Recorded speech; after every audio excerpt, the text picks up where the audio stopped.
Good morning ma'am. आज के संपादकीय पेज में कोई ऐसा एडिटोरियल जो इम्पोर्टेंट हो एग्जामिनेशन पर्सपेक्टिव से? हाँ, एक आर्टिकल आया है, जटिल होता पेयजल का संकट। इसे बहुत ही शॉर्ट में समझना है।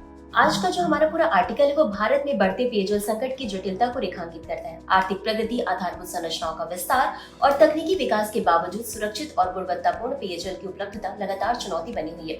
लेख बताता है कि वर्ष 2025 में वर्ल्ड पॉपुलेशन रिव्यू की स्वच्छ जल रैंकिंग में 172 देशों की सूची में भारत 138वें स्थान पर है। वर्ष 2013 के बाद से देश की पेयजल गुणवत्ता में निरंतर गिरावट दर्ज की गई। वहीं जल प्रदूषण नियंत्रण एवं रोकथाम अधिनियम 1974 और अपशिष्ट प्रबंधन अधिनियम 1969 जैसे कानून आज केवल कानूनी पुस्तकों तक सीमित होकर रह गए हैं। देश के लगभग 70% जल किसी न किसी रूप में प्रदूषित हो चुकी है। विश्व स्वास्थ्य संगठन की एक रिपोर्ट बताती है कि भारत में संक्रामक बीमारियों का 5वां सबसे बड़ा कारण प्रदूषित जल ही है। वहीं देश की लगभग 60 करोड़ आबादी प्रतिदिन पानी की व्यवस्था करने के लिए संघर्ष कर रही है। उन्हें जैसा भी पानी उपलब्ध होता है उनकी गुणवत्ता की परवाह किए बिना बगैर उसे पीने और दैनिक उपयोग में लाने के लिए मजबूर है। इसी के साथ international centre for sustainability report के अनुसार वर्ष 2030 तक भारत में पानी की मांग वर्तमान से दोगुनी हो जाएगी और आज स्थिति है कि विश्व के कुल शुद्ध जल का केवल 4% हिस्सा भारत के पास है, जबकि दुनिया की लगभग 17% जनसंख्या का बोझ कंधों पर है। और इसी के साथ नमामि गंगे जैसी महत्वाकांक्षी परियोजनाएं गंगा और उसकी सहायक नदियों को प्रदूषण मुक्त करने के उद्देश्य से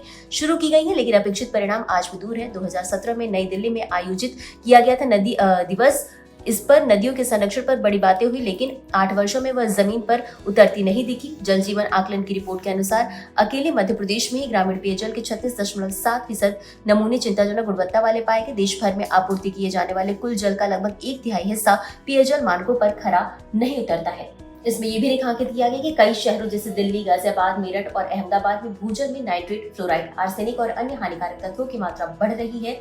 ग्रामीण और गरीब तबके के लोग इस समस्या से सबसे अधिक प्रभावित हैं। पेयजल संकट केवल स्वास्थ्य समस्या नहीं बल्कि सामाजिक और आर्थिक समानता का भी प्रश्न बन चुका है। निष्कर्ष के तौर पर हम ये कह सकते हैं कि यदि जल प्रबंधन, गुणवत्ता परीक्षण और प्रदूषण नियंत्रण को गंभीरता से नहीं लिया गया तो विकास का मॉडल स्वयं संकट में पड़ जाएगा। समाधान के लिए जल स्रोतों की सुरक्षा, अपशिष्ट प्रबंधन, भूजल संरक्षण और स्थानीय स्तर पर जिम्मेदार भागीदारी आवश्यक है।